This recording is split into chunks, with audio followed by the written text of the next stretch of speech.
Welcome to this audiobook reading of The Adventures of Sherlock Holmes. Today, The Red-Headed League by Sir Arthur Conan Doyle. I had called upon my friend, Mr. Sherlock Holmes, one day in the autumn of last year, and found him in deep conversation with a very stout, florid-faced, elderly gentleman with fiery red hair. With an apology for my intrusion, I was about to withdraw when Holmes pulled me abruptly into the room and closed the door behind me. "You could not possibly have come at a better time, my dear Watson," he said cordially. "I was afraid that you were engaged." "So I am. Very much so." "Then I can wait in the next room." "Not at all. This gentleman, Mr. Wilson, has been my partner and helper in many of my most successful cases, and I have no doubt that he will be of the utmost use to me in yours also." The stout gentleman half rose from his chair and gave a bob of greeting, with a quick little questioning glance from his small, fat, encircled eyes. "Try the settee," said Holmes, relapsing into his armchair and putting his fingertips together, as was his custom when in judicial moods. "I know, my dear Watson, that you share my love of all that is bizarre, and outside the conventions and humdrum routine of everyday life. You have shown your relish for it by the enthusiasm which has prompted you to chronicle, and, if you will excuse my saying so, somewhat to embellish so many of my own little adventures." "Your cases have indeed been of the greatest interest to me," I observed. "You will remember that I remarked the other day, just before we went into the very simple problem presented by Miss Mary Sutherland, that for strange effects and extraordinary combinations we must go to life itself, which is always far more daring than any effort of the imagination. A proposition which I took the liberty of doubting. You did, Doctor, but none the less you must come round to my view, for otherwise I shall keep on piling fact upon fact on you until your reason breaks down under them and acknowledges me to be right. Now, Mr. Jabez Wilson here has been good enough to call upon me this morning, and to begin a narrative which promises to be one of the most singular which I have listened to for some time. You have heard me remark that the strangest and most unique things are very often connected not with the larger but with the smaller crimes, and occasionally, indeed, where there is room for doubt whether any positive crime has been committed. As far as I have heard, it is impossible for me to say whether the present case is an instance of crime or not, but the course of events is certainly among the most singular that I have ever listened to. Perhaps, Mr. Wilson, you would have the great kindness to recommence your narrative. I ask you not merely because my friend Dr. Watson has not heard the opening part, but also because the peculiar nature of the story makes me anxious to have every possible detail from your lips. As a rule, when I've heard some slight indication of the course of events, I'm able to guide myself by the thousands of other similar cases which occur to my memory. In the present instance, I'm forced to admit that the facts are, to the best of my belief, unique." The portly client puffed out his chest with an appearance of some little pride, and pulled a dirty and wrinkled newspaper from the inside pocket of his greatcoat. As he glanced down the advertisement column, with his head thrust forward and the paper flattened out upon his knee, I took a good look at the man and endeavored, after the fashion of my companion, to read the indications which might be presented by his dress or appearance. I did not gain very much, however, by my inspection. Our visitor bore every mark of being an average, commonplace British tradesman, obese, pompous, and slow. He wore rather baggy grey shepherd's check trousers, a not over-clean black frock coat, unbuttoned in the front, and a drab waistcoat with a heavy brassy Albert chain, and a square, pierced bit of metal dangling down as an ornament. A frayed top hat and a faded brown overcoat with a wrinkled velvet collar lay upon a chair beside him. Altogether, look as I would, there was nothing remarkable about the man save his blazing red head, and the expression of extreme chagrin and discontent upon his features. Sherlock Holmes' quick eye took in my occupation, and he shook his head with a smile as he noticed my questioning glances. Beyond the obvious facts that he has at some time done manual labor, that he takes snuff, that he is a Freemason, that he has been in China, and that he has done a considerable amount of writing lately, I can deduce nothing else. Mr. Jabez Wilson started up in his chair, with his forefinger upon the paper, but his eyes upon my companion. "How, in the name of good fortune, did you know all that, Mr. Holmes?" he asked. "How did you know, for example, that I did manual labor? It's as true as gospel, for I began as a ship's carpenter." "Your hands, my dear sir. Your right hand is quite a size larger than your left. You have worked with it, and the muscles are more developed." "Well, the snuff then, and the Freemasonry?" "I won't insult your intelligence by telling you how I read that, especially as, rather against the strict rules of your order, you use an arc and compass breastpin." "Ah, of course, I forgot that. But the writing?" "What else can be indicated by that right cuff so very shiny for 5 inches, and the left one with the smooth patch near the elbow where you rested upon the desk?" "Well, but China?" "The fish that you have tattooed immediately above your right wrist could only have been done in China. I have made a small study of tattoo marks and have even contributed to the literature of the subject. That trick of staining the fish's scales of a delicate pink is quite peculiar to China. When, in addition, I see a Chinese coin hanging from your watch chain, the matter becomes even more simple." Mr. Jabez Wilson laughed heavily. "Well, I never," said he. "I thought at first that you had done something clever, but I see that there was nothing in it after all." "I begin to think, Watson," said Holmes, "that I make a mistake in explaining. Omne ignotum pro magnifico, you know, and my poor little reputation such as it is will suffer shipwreck if I am so candid. Can you not find the advertisement, Mr. Wilson?" "Yes, I have got it now," he answered with his thick red finger planted halfway down the column. "Here it is. This is what began it all. You just read it for yourself, sir." I took the paper from him and read as follows. "To the Red-Headed League, on account of the bequest of the late Ezekiel Hopkins of Lebanon, Pennsylvania, USA, there is now another vacancy open which entitles a member of the League to a salary of £4 a week for purely nominal services. All red-headed men who are sound in body and mind and above the age of 21 years are eligible. Apply in person on Monday at 11 o'clock to Duncan Ross at the offices of the League, 7 Pope's Court, Fleet Street." "What on earth does this mean?" I ejaculated after I had twice read over the extraordinary announcement. Holmes chuckled and wriggled in his chair, as was his habit when in high spirits. "It is a little off the beaten track, isn't it?" said he. "And now, Mr. Wilson, off you go at scratch and tell us all about yourself, your household, and the effect which this advertisement had upon your fortunes. You will first make a note, Doctor, of the paper and the date." "It is the Morning Chronicle of April 27th, 1890, just 2 months ago." "Very good. Now, Mr. Wilson." "Well, it is just as I have been telling you, Mr. Sherlock Holmes," said Jabez Wilson, mopping his forehead. "I have a small pawnbroker's business at Coburg Square, near the city. It's not a very large affair, and of late years it has not done more than just give me a living. I used to be able to keep 2 assistants, but now I only keep 1, and I would have a job to pay him, but that he's willing to come for half wages so as to learn the business." "What is the name of this obliging youth?" asked Sherlock Holmes. "His name is Vincent Spaulding, and he's not such a youth either. It's hard to say his age. I should not wish a smarter assistant, Mr. Holmes, and I know very well that he could better himself and earn twice what I'm able to give him. But after all, if he's satisfied, why should I put ideas in his head?" "Why, indeed. You seem most fortunate in having an employee who comes under the full market price. It is not a common experience among employers in this age. I don't know that your assistant is not as remarkable as your advertisement." "Oh, he has his faults too," said Mr. Wilson. "Never was such a fellow for photography. Snapping away with a camera when he ought to be improving his mind and then diving down into the cellar like a rabbit into its hole to develop his pictures. That is his main fault. But on the whole, he's a good worker. There's no vice in him. He's still with you, I presume?" "Yes, sir. He and a girl of 14 who does a bit of simple cooking and keeps the place clean. That's all I have in the house, for I'm a widower and never had any family. We live very quietly, sir, the 3 of us, and we keep a roof over our heads and pay our debts, if we do nothing more."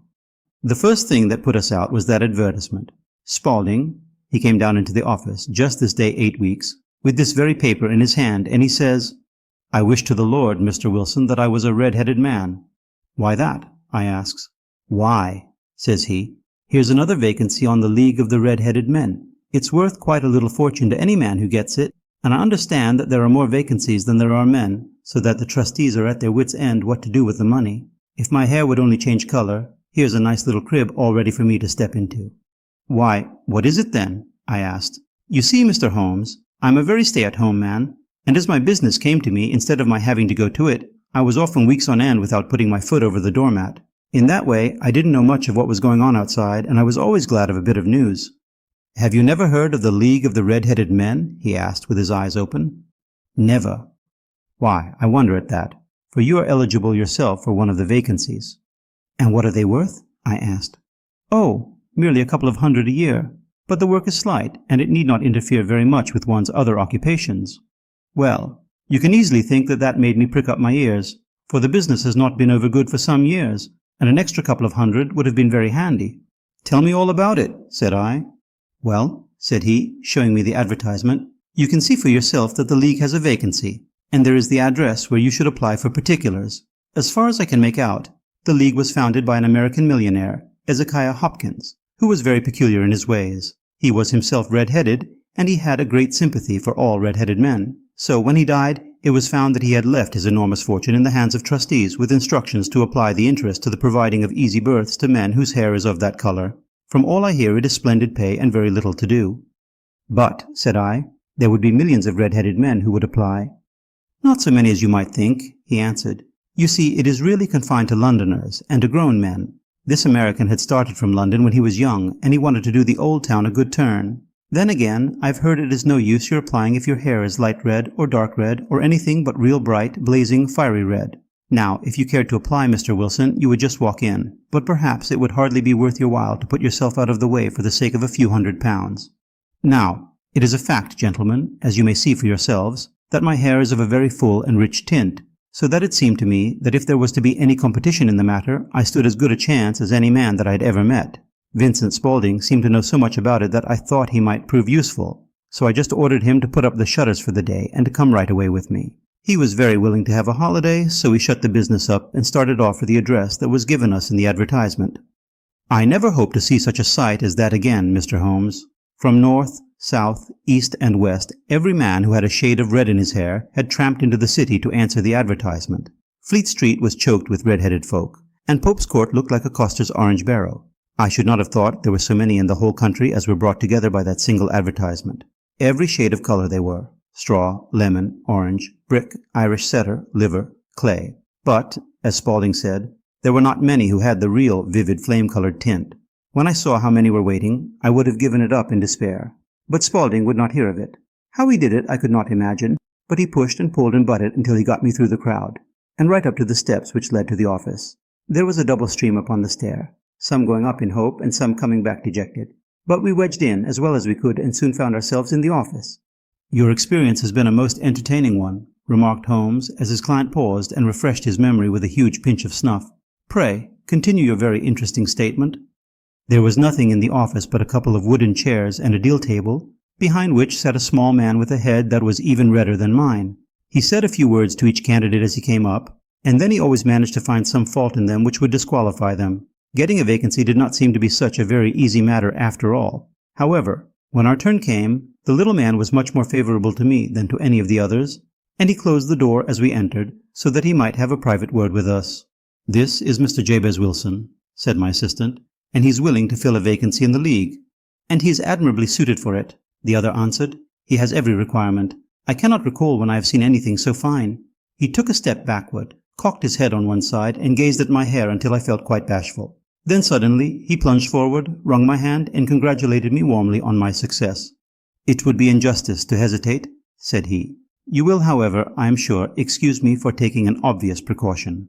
With that he seized my hair in both his hands and tugged until I yelled with the pain. "There is water in your eyes," said he, as he released me. "I perceive that all is as it should be, but we have to be careful, for we have twice been deceived by wigs, and once by paint. I could tell you tales of cobbler's wax which would disgust you with human nature." He stepped over to the window and shouted through it at the top of his voice that the vacancy was filled. A groan of disappointment came up from below, and the folk all trooped away in different directions until there was not a red head to be seen except my own and that of the manager. "My name," said he, "is Mr. Duncan Ross, and I am myself one of the pensioners upon the fund left by our noble benefactor. Are you a married man, Mr. Wilson? Have you a family?" I answered that I had not. His face fell immediately. "Dear me," he said gravely, "that is very serious indeed. I am sorry to hear you say that. The fund was, of course, for the propagation and spread of the redheads as well as for their maintenance. It is exceedingly unfortunate that you should be a bachelor." My face lengthened at this, Mr. Holmes, for I thought that I was not to have the vacancy after all, but after thinking it over for a few minutes he said that it would be all right. "In the case of another," said he, "the objection might be fatal, but we must stretch a point in favor of a man with such a head of hair as yours. When shall you be able to enter upon your new duties?" "Well, it is a little awkward, for I have a business already," said I. "Oh, never mind about that, Mr. Wilson," said Vincent Spaulding. "I should be able to look after that for you." "What would be the hours?" I asked. 10 to 2. Now, a pawnbroker's business is mostly done of an evening, Mr. Holmes, especially Thursday and Friday evening, which is just before payday, so it would suit me very well to earn a little in the mornings. Besides, I knew that my assistant was a good man, and that he would see to anything that turned up. "That would suit me very well," said I. "And the pay?" "Is £4 a week." "And the work?" "Is purely nominal." "What do you call purely nominal?" "Well, you have to be in the office, or at least in the building, the whole time. If you leave, you forfeit your whole position forever. The will is very clear upon that point. You don't comply with the conditions if you budge from the office during that time." "It's only 4 hours a day, and I should not think of leaving," said I. "No excuse will avail," said Mr. Duncan Ross. "Neither sickness nor business nor anything else. There you must stay, or you lose your billet." And the work? Is to copy out the Encyclopedia Britannica. There is the first volume of it in that press. You must find your own ink, pens, and blotting paper. But we provide this table and chair. Will you be ready tomorrow? Certainly, I answered. Then goodbye, Mr. Jabez Wilson, and let me congratulate you once more on the important position which you have been fortunate enough to gain. He bowed me out of the room, and I went home with my assistant. Hardly knowing what to say or do, I was so pleased at my own good fortune. Well, I thought over the matter all day, and by evening I was in low spirits again, for I had quite persuaded myself that the whole affair must be some great hoax or fraud, though what its object might be I could not imagine. It seemed altogether past belief that anyone could make such a will, or that they would pay such a sum for doing anything so simple as copying out the Encyclopedia Britannica. Vincent Spaulding did what he could to cheer me up, but by bedtime I had reasoned myself out of the whole thing. However, in the morning I determined to have a look at it anyhow. So I bought a penny bottle of ink, and with a quill pen and 7 sheets of foolscap paper, I started off for Pope's Court. Well, to my surprise and delight, everything was as right as possible. The table was set out ready for me, and Mr. Duncan Ross was there to see that I got fairly to work. He started me off upon the letter A, and then he left me. But he would drop in from time to time to see that all was right with me. At 2 o'clock he bade me good day, complimented me upon the amount that I had written, and locked the door of the office after me. This went on day after day, Mr. Holmes, and on Saturday the manager came in and planked down 4 golden sovereigns for my week's work. It was the same next week and the same the week after. Every morning I was there at 10, and every afternoon I left at 2. By degrees Mr. Duncan Ross took to coming in only once of a morning, and then, after a time, he did not come in at all. Still, of course, I never dared to leave the room for an instant, for I was not sure when he might come, and the billet was such a good one, and suited me so well, that I would not risk the loss of it. 8 weeks passed away like this, and I had written about abbots and archery and armor and architecture and Attica, and hoped with diligence that I might get on to the bees before very long. It cost me something in foolscap, and I had pretty nearly filled a shelf with my writings, and then suddenly the whole business came to an end. To an end? Yes, sir, and no later than this morning. I went to my work as usual at 10 o'clock, but the door was shut and locked, with a little square of cardboard hammered onto the middle of the panel with a tack. Here it is, and you can read for yourself. He held up a piece of white cardboard about the size of a sheet of notepaper. It read in this fashion: The Red-Headed League is dissolved. October 9th, 1890. Sherlock Holmes and I surveyed this curt announcement and the rueful face behind it, until the comical side of the affair so completely overtopped every other consideration that we both burst out into a roar of laughter. I cannot see that there is anything very funny, cried our client, flushing up to the roots of his flaming head. If you can do nothing better than laugh at me, I can go elsewhere. No, no, cried Holmes, shoving him back into the chair from which he had half risen. I really wouldn't miss your case for the world. It is most refreshingly unusual. But there is, if you will excuse my saying so, something just a little funny about it. Pray, what steps did you take when you found the card upon the door?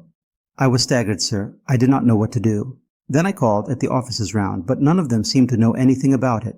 Finally, I went to the landlord, who is an accountant living on the ground floor, and I asked him if he could tell me what had become of the Red-Headed League. He said that he had never heard of any such body. Then I asked him who Mr. Duncan Ross was. He answered that the name was new to him. Well, said I, the gentleman at number 4. What, the red-headed man? Yes. Oh, said he, his name was William Morris. He was a solicitor, and was using my room as a temporary convenience until his new premises were ready. He moved out yesterday. Where could I find him? Oh, at his new offices. He did tell me the address. Yes, 17 King Edward Street, near St. Paul's. I started off, Mr. Holmes, but when I got to that address it was a manufactory of artificial kneecaps, and no one in it had ever heard of either Mr. William Morris or Mr. Duncan Ross. And what did you do then? Asked Holmes. I went home to Saxe-Coburg Square, and I took the advice of my assistant. But he could not help me in any way. He could only say that if I waited I should hear by post, but that was not quite good enough, Mr. Holmes. I did not wish to lose such a place without a struggle, so, as I'd heard that you were good enough to give advice to poor folk who were in need of it, I came right away to you. And you did very wisely, said Holmes.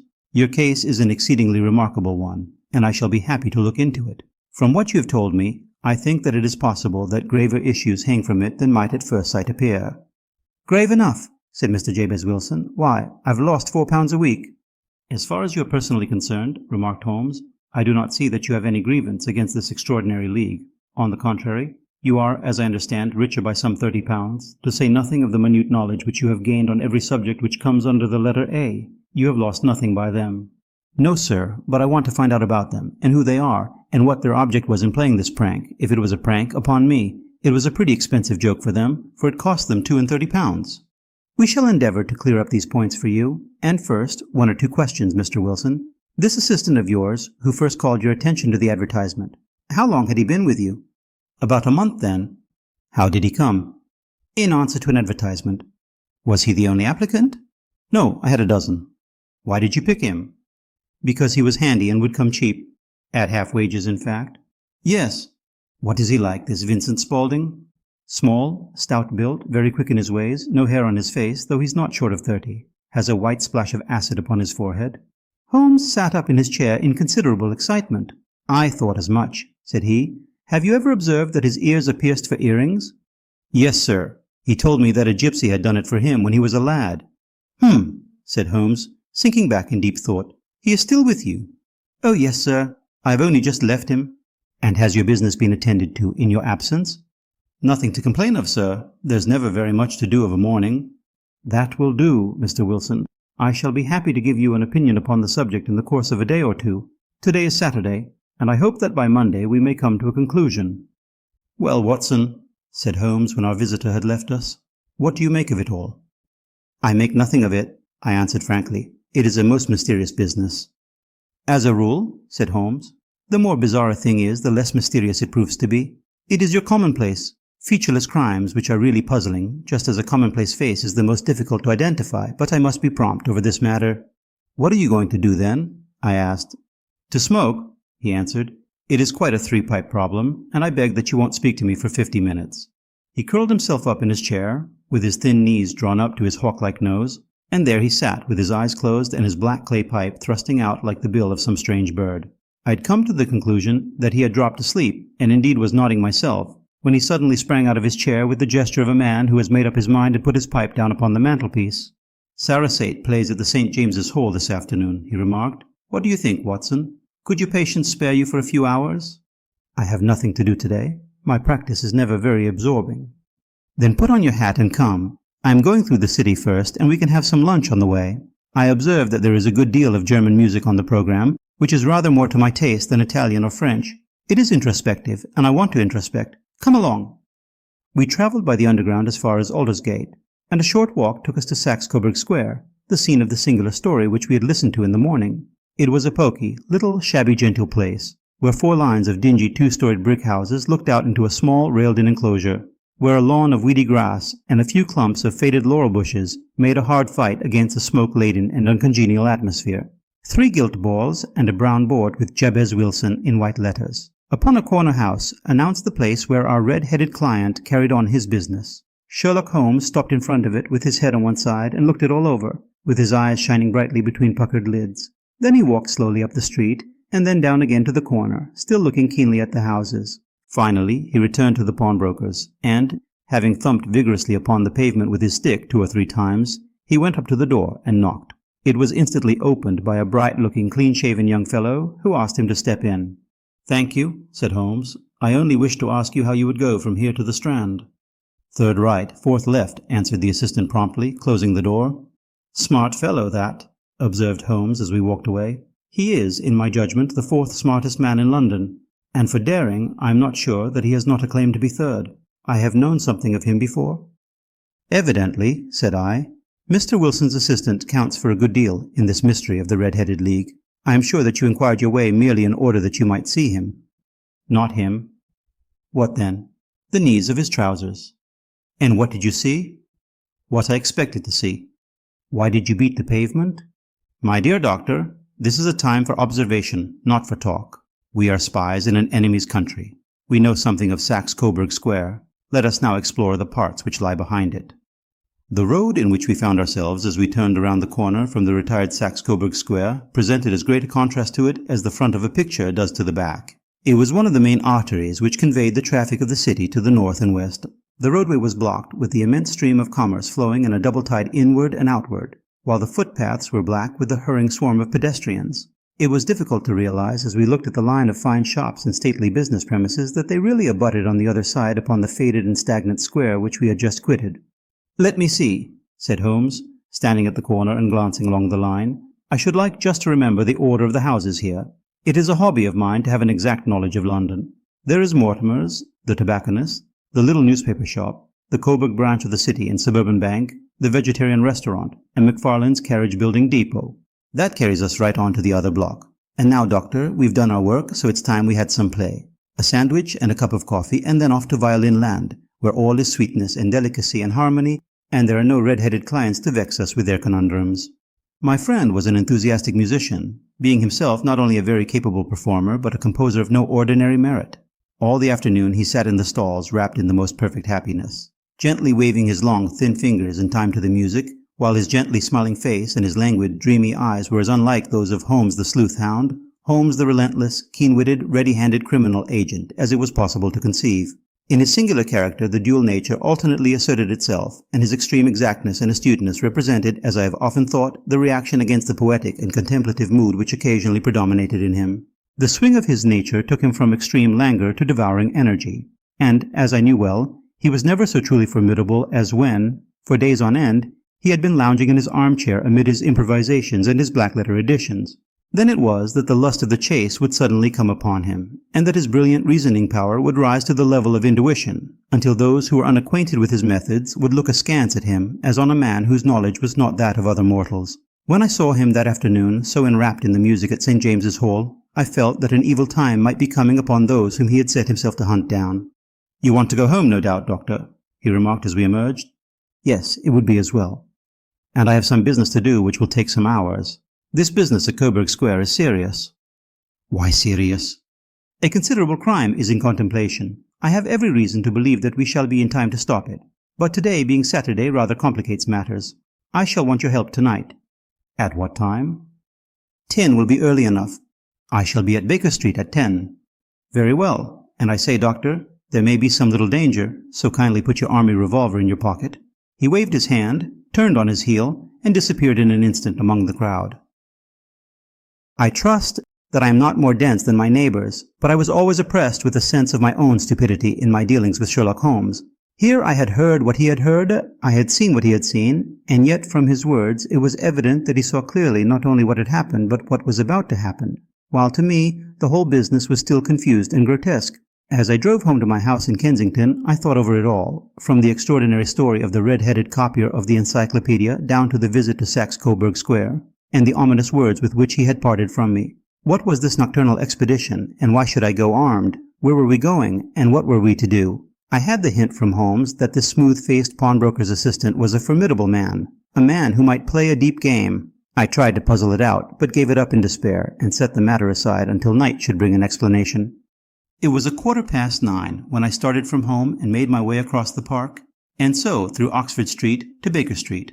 2 hansoms were standing at the door, and as I entered the passage, I heard the sound of voices from above. On entering his room, I found Holmes in animated conversation with 2 men, one of whom I recognized as Peter Jones, the official police agent, while the other was a long, thin, sad-faced man, with a very shiny hat and oppressively respectable frock-coat. "Ha, our party is complete," said Holmes, buttoning up his pea-jacket and taking his heavy hunting crop from the rack. "Watson, I think you know Mr. Jones, of Scotland Yard? Let me introduce you to Mr. Merryweather, who is to be our companion in tonight's adventure." "We're hunting in couples again, Doctor, you see," said Jones in his consequential way. "Our friend here is a wonderful man for starting a chase. All he wants is an old dog to help him to do the running down." "I hope a wild goose may not prove to be the end of our chase," observed Mr. Merryweather gloomily. "You may place considerable confidence in Mr. Holmes, sir," said the police agent loftily. "He has his own little methods, which are, if he won't mind my saying so, just a little too theoretical and fantastic. But he has the makings of a detective in him. It is not too much to say that once or twice, as in that business of the Sholto murder and the Agra treasure, he has been more nearly correct than the official force." "Oh, if you say so, Mr. Jones, it is all right," said the stranger with deference. "Still, I confess that I miss my rubber. It is the first Saturday night for 27 years that I have not had my rubber." "I think you will find," said Sherlock Holmes, "that you will play for a higher stake tonight than you have ever done yet, and that the play will be more exciting. For you, Mr. Merryweather, the stake will be some £30,000, and for you, Jones, it will be the man upon whom you wish to lay your hands. John Clay, the murderer, thief, smasher, and forger. He's a young man, Mr. Merryweather, but he is at the head of his profession, and I would rather have my bracelets on him than on any criminal in London. He's a remarkable man, is young John Clay. His grandfather was a royal duke, and he himself has been to Eton and Oxford. His brain is as cunning as his fingers, and though we meet signs of him at every turn, we never know where to find the man himself. He'll crack a crib in Scotland one week and be raising money to build an orphanage in Cornwall the next. I've been on his track for years and have never set eyes on him yet. I hope that I may have the pleasure of introducing you tonight. I've had one or two little turns also with Mr. John Clay, and I agree with you that he is at the head of his profession. It is past 10, however, and quite time that we started. If you two will take the first hansom, Watson and I will follow in the second. Sherlock Holmes was not very communicative during the long drive, and lay back in the cab, humming the tunes which he had heard in the afternoon. We rattled through an endless labyrinth of gas-lit streets until we emerged into Farrington Street. "We are close there now," my friend remarked. "This fellow Merryweather is a bank director and personally interested in the matter. I thought it as well to have Jones with us also. He's not a bad fellow. Though an absolute imbecile in his profession, he has one positive virtue. He is as brave as a bulldog and as tenacious as a lobster if he gets his claws upon anyone. Here we are, and they are waiting for us." We had reached the same crowded thoroughfare in which we had found ourselves in the morning. Our cabs were dismissed, and following the guidance of Mr. Merryweather, we passed down a narrow passage and through a side door, which he opened for us. Within, there was a small corridor, which ended in a very massive iron gate. This also was opened, and led down a flight of winding stone steps, which terminated at another formidable gate. Mr. Merryweather stopped to light a lantern, and then conducted us down a dark, earth-smelling passage, and so, after opening a third door, into a huge vault or cellar, which was piled all round with crates and massive boxes. "You are not very vulnerable from above," Holmes remarked as he held up the lantern and gazed about him. "Nor from below," said Mr. Merryweather, striking his stick upon the flags which lined the floor. "Why, dear me, it sounds quite hollow," he remarked, looking up in surprise. "I must really ask you to be a little more quiet," said Holmes severely. "You have already imperiled the whole success of our expedition. Might I beg that you would have the goodness to sit down upon one of those boxes and not to interfere?" The solemn Mr. Merryweather perched himself upon a crate, with a very injured expression upon his face, while Holmes fell upon his knees upon the floor, and, with the lantern and a magnifying lens, began to examine minutely the cracks between the stones. A few seconds sufficed to satisfy him, for he sprang to his feet again, and put his glass in his pocket. "We have at least an hour before us," he remarked, "for they can hardly take any steps until the good pawnbroker is safely in bed. Then they will not lose a minute, for the sooner they do their work, the longer time they will have for their escape. We are at present, Doctor, as no doubt you have divined, in the cellar of the city branch of one of the principal London banks. Mr. Merryweather is the chairman of directors, and he will explain to you that there are reasons why the more daring criminals of London should take a considerable interest in this cellar at present." "It is our French gold?" whispered the director. "We have had several warnings that an attempt might be made upon it." "Your French gold?" "Yes. We had occasion some months ago to strengthen our resources and borrowed for that purpose 30,000 Napoleons from the Bank of France. It has become known that we have never had occasion to unpack the money, and that it is still lying in our cellar. The crate upon which I sit contains 2,000 Napoleons packed between layers of lead foil.